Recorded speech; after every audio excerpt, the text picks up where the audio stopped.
Hey guys, it's Sandeep from Phone Arena, and in today's video we'll be taking a look at the unboxing of the brand new Huawei P9 smartphone that has just been launched in India. So let's go ahead and take a look at the contents of the box. The box itself is pretty simple and minimalistic but looks quite classy. The main thing I liked about this is that there's not too much of specifications or there's no list of things that are available inside the box, and that actually maintains a mystery about what is there in the box and actually adds to the purpose of having an unboxing in the first place. If you know upfront about what you're getting inside the box, then the unboxing is pretty pointless, but Huawei have just done with minimalistic branding as well as text on the outside of the box, and that's something pretty good. You get a Huawei branding at the top, a Huawei P9 branding at the front, as well as Leica dual camera branding. Apart from that, there's nothing much apart from the regulatory information on the side and also some other website and manufacturing info on the back. So let's open it up. So this here is the black variant of the smartphone, the Huawei P9. So let's just set that aside for now and take a look at what else is inside the box. So you have a nice Huawei design here. It reminds me of the Porsche design logo, pretty much similar to that. Apart from that, you get 3 different boxes, and each box contains a different item. So this is the first box, and the box itself has a nice texture. It seems to be of a premium quality material, not just regular plastic, maybe of nylon or something like that. So let's just open it and take a look at what's inside the box. So here you have the 2-pin charger. This is a Huawei 2-pin charger. You plug the USB Type-C cable in here, the Type A part of the USB Type-C cable, and this is supported in both Europe as well as India. And this is a 2 ampere charger that supports output at 5 volts, 2 amperes. And apart from that, you also get a second box, and inside this box what you get is a USB Type-C cable. So this is a USB Type-C cable, white in color, and it is a reversible connector. As you may know, USB Type-C is a reversible connector, and it seems pretty long, I think around 1.5 meters in terms of length. You also get a pair of earphones, and this actually looks very similar to the EarPods from Apple, but it has actually two different cutouts. You can see the left and right branding over here, and cutouts at the side as well as the center for the audio output as well. There doesn't seem to be actually there is a microphone, and you also get volume control with it. And lastly, you have the third box, which contains the SIM ejector tool. So you can see the SIM ejector tool here. It's pretty simple and straightforward. You get a screen protector included in the case, which is pretty good. It's a regular plastic screen protector and not a tempered glass one, but it's still pretty good to have. You get a Huawei P9 Leica quick start guide. So considering that this has quite a lot of features and the Leica branding, it comes in terms of software and hardware, it's actually important to have a detailed manual on how to use the phone and how to take the best advantage of the phone. Apart from that, you can also see the NFC logo here, the DTS sound, which is a feature of the Huawei P9. You get a VIP service booklet. So if you actually buy the P9, you enroll yourself into a VIP service. So you get 3 years of warranty, you get 3 months of free phone replacement in case there's any hardware issue, and you also get 3 months of free screen replacement in case you actually drop the phone and crack the screen, for example. Lastly, you also get the warranty booklet over here, as you can see. So that was a quick look at what's inside the box. Now let's take a look at the phone itself and give you a rough view of the hardware. So this here is the Honor P9, and this is one of 2 different smartphones that actually announced in UK earlier this year. So the P9 is the smaller variant of the 2. This has a 5.2-inch 1080p display up front. It has a 2.5D curved glass that actually feels good to use and swipe.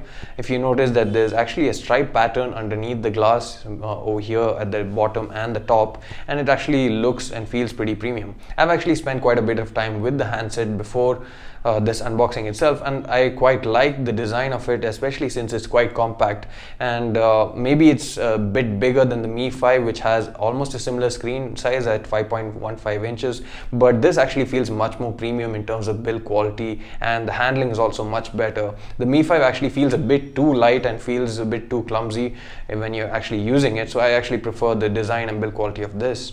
So up front you get a Huawei branding at the bottom. There's an 8 megapixel camera with f2.4 aperture, there's earpiece, there's ambient light and proximity sensors. So this display is a 1080p display in terms of resolution.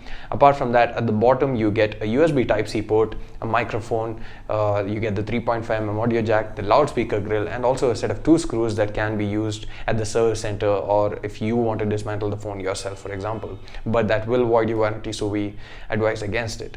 At the top you have the secondary microphone, and at the right side you have the volume rocker button, which is a single button, as well as the power key, which has a nice engraved or grooved effect which helps you recognize which button it is without actually having to press the button or look at the phone.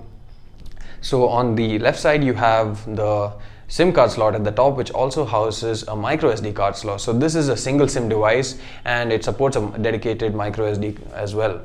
And moving over to the back, this is where things get really interesting, and this is the main part of the smartphone that sets it apart from most other smartphones. So this here has 2 different camera sensors, and it's actually manufactured by Sony. The sensor is Sony IMX, but it's developed in association with Leica.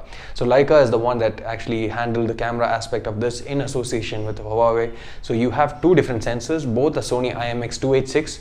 They have 1.25 micron pixel size and also an aperture of f2.2, and it actually has 12 megapixels of resolution. So if you see here, there are 2 different sensors. The first one over here is an RGB sensor, and the next is a monochrome sensor. Now if you're actually thinking that f2.2 aperture is not all that big, well, it isn't, because if you have Samsung S7 for example, you have f1.7, then you have the LG G5 with f1.8.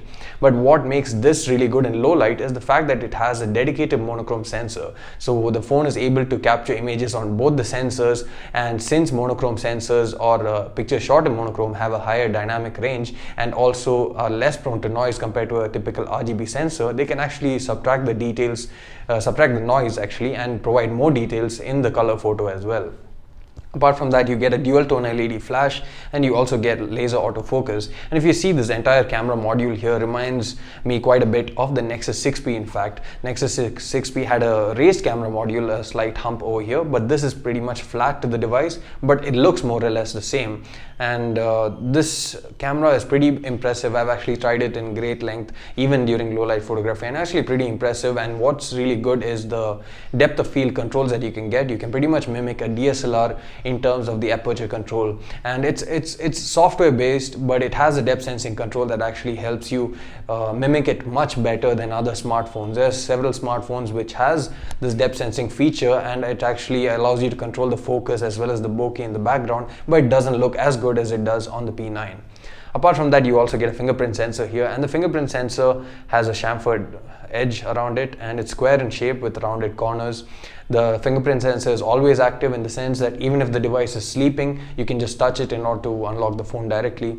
At the bottom you have the Huawei branding, and you have an antenna cutout over here, but at the top you'll notice that only the sides have it, since there is a large piece of glass there in order to facilitate for better antenna reception as well. So let's just boot up the phone and take a look at the software and see what are the storage options you get, as well as the RAM and the processor. So this here is the Huawei P9 all booted up. So let's just head into settings and see what software version the device is running. So when you head into About Phone, you can see that this is actually running on Android Marshmallow 6.0 with Huawei's own EMUI 4.1 on top. So this device is the P9 version, which is powered by the Kirin 955 processor, and there are two variants basically, one with 64GB of internal storage and 4GB of RAM, and the other with 32GB of internal storage and 3GB of RAM. So this here is the 32GB variant, which comes with 3GB of RAM. So let's just go into advanced settings and take a look at the amount of storage you get out of the box. So the 32GB variant has a total of 25.08GB of space, and out of that 22.51GB of free space is available to a user upon boot. And in terms of memory, out of 3GB of memory, the total memory available is 2.7GB, and the average memory being used right now is shown as 1.4GB. So apart from that, the device also comes with a fingerprint sensor at the back, and I've actually enrolled my fingerprints already on this. So I'll just show you how quickly it unlocks. So fingerprint sensor is at the back, so all you need to do is basically just touch it and it'll unlock itself. So the phone supports unlocking even without actually having to wake up the device. So just put it here, put your finger, and it unlocks. and it even works with partial recognition. Like I'm not actually putting the finger, full part of my finger over there, just a bit of it, and it actually works. So even the enrolling process is pretty fast. It just takes around 5 or 6 taps totally, and in a matter of seconds you actually have your fingerprint enrolled on it already. Another important thing about this is basically the camera itself, and since this has a Leica branded camera, what they've done is actually enable several different modes also. As you can see, this here is a monochrome mode, in the sense that you actually get a proper dedicated monochrome photo compared to just a regular black and white photo that you get on most other smartphones. And that's because this device actually has a dedicated monochrome sensor. So this sensor here is the RGB sensor, and you have a monochrome sensor here as well. So there's a 3000 mAh battery under the hood also powering the device, which supports fast charging. In a matter of 30 minutes you can charge the device by up to 44%. So that was a quick look at the unboxing and first impressions of the Huawei P9 smartphone. If you like this video, do hit the like button and do subscribe to the channel for more videos like this. Thanks for watching.